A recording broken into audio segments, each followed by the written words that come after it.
Hey folks, Jim Thomas here, Fitness Management and Consulting, and welcome to our channel today. I appreciate y'all being here. And if you're new to the channel, if you're finding us that very first time, welcome as well. It's great to have you. And as a quick reminder to all, my focus, my mission here in the channel is I want to be able to provide as much information as I can to as many people as I can across all regions.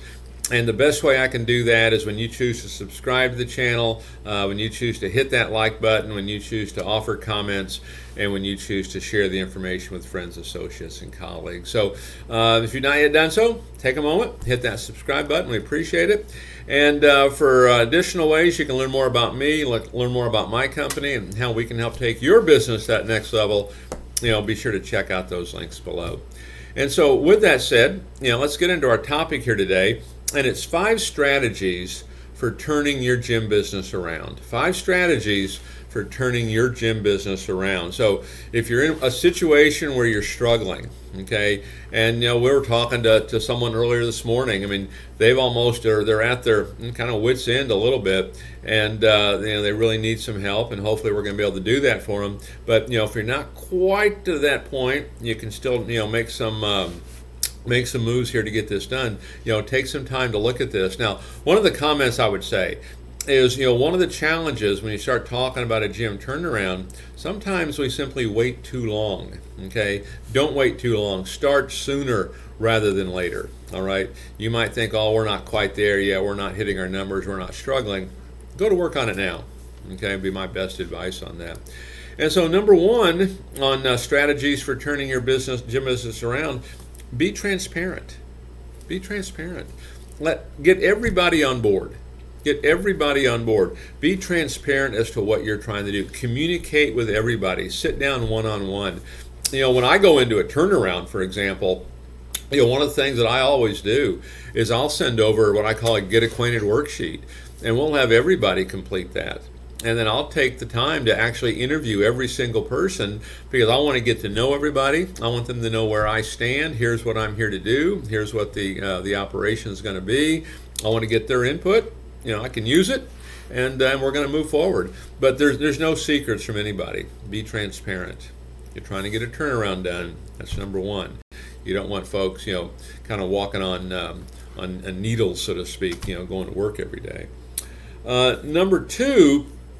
We want to create a common vision. We want to create a common vision. We want to make sure that everybody's on the same page. Now, being transparent is going to help us do that. Also, I think, doing the questionnaire, get acquainted worksheets, and, interviewing everybody, finding out, hey, where are they at? What do they want to do? Because one of the things you're going to need here, you're going to need everybody on board. Everyone needs to be 100%. I know a lot of times, and used to be, I'd help companies with, acquisitions and takeovers and things like that, and I'd be that lead person going out, talking to the new group, and in a very nice way, one of the messages that we would give them is, you're either with us or you're not, okay? There's really no in between here. And so we want to create that common vision, get everybody on board. And if they're not, hey, maybe we can find something else for them in the company. Maybe they're time for them to retire. They want to raise their family. There could be different things going on. But the key thing is, everyone needs to be on board. You need a common vision. Number 3, fake it until you make it. Fake it until you make it. It's like act enthusiastic and you'll be enthusiastic, okay? You're going to draw people in, if you're enthusiastic, okay? You're going to draw people in if we're, upbeat and positive like that. And one of the big things that I would say is that if you're trying to do a turnaround, it can be, a little challenging at times, right? But fake it till you make it. Celebrate the small victories. Celebrate success. Find reasons to celebrate these things. Look for the good. Catch your people doing something right. Okay, build on it. Okay, because there's a tendency sometimes when we're struggling, we've been in that downward trend. It's easy to just kind of start picking things apart. We want to start changing that atmosphere. Okay, because one of the basic rules that I've always given, for management, is we want to create that atmosphere that allows a motivated person to act. Because many times, when our customers come in, when our prospects come in, they're going to feed off that.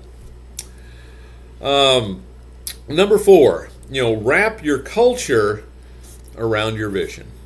Okay, what's your vision for your company? And what kind of culture, do you want to have, okay, inside your gym?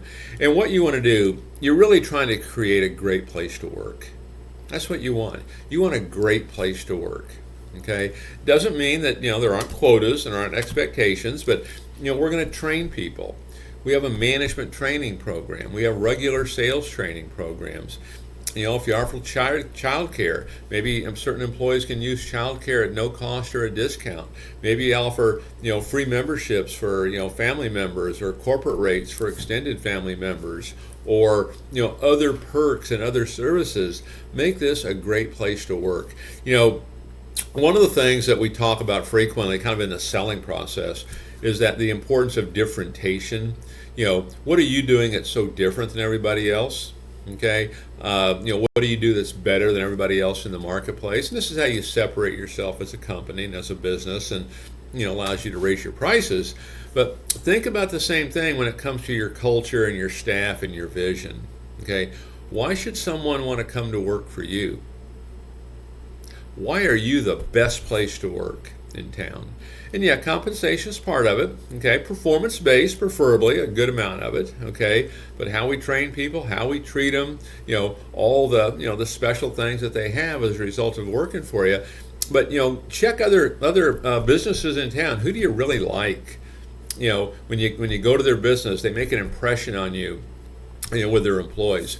Because with your staff, that's why you create this great place to work, because your staff become your brand, and we want them on board and part of the team. And then number 5, manage from a long-term vision. Manage from a long-term vision. Don't just make short-term solutions. Make decisions based on for the long term. Start making small investments into your business.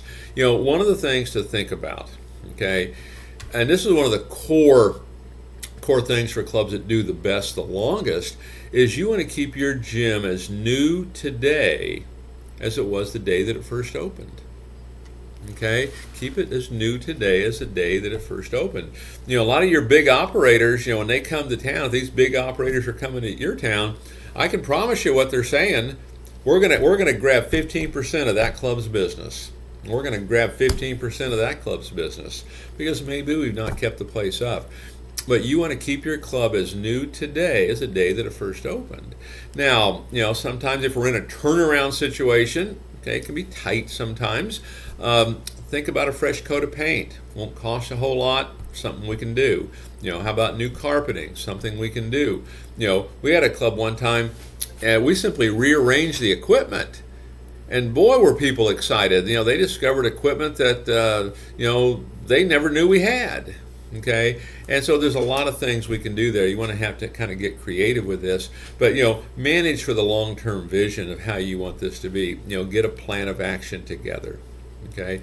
So, 5 strategies for, getting your gym business turned around. Take a look at these. If you're in a situation where you're struggling, these can be some things that can help take you to that next level. So folks, again, my name is Jim Thomas. My company's Fitness Management and Consulting. We appreciate you being here today. And as I mentioned earlier, my focus, my mission here in the channel is I want to be able to provide as much information as I can to as many people as I can, across all regions. And the best way I can do that is, when you choose to subscribe to the channel, you choose to hit the like button, you choose to comment, you choose to share the information. So if you've not yet done so, please subscribe. We appreciate it. And to learn more about me, learn more about my company, and how I can help take your business that next level, check out those links below. And we'll look forward to seeing you all in that next video.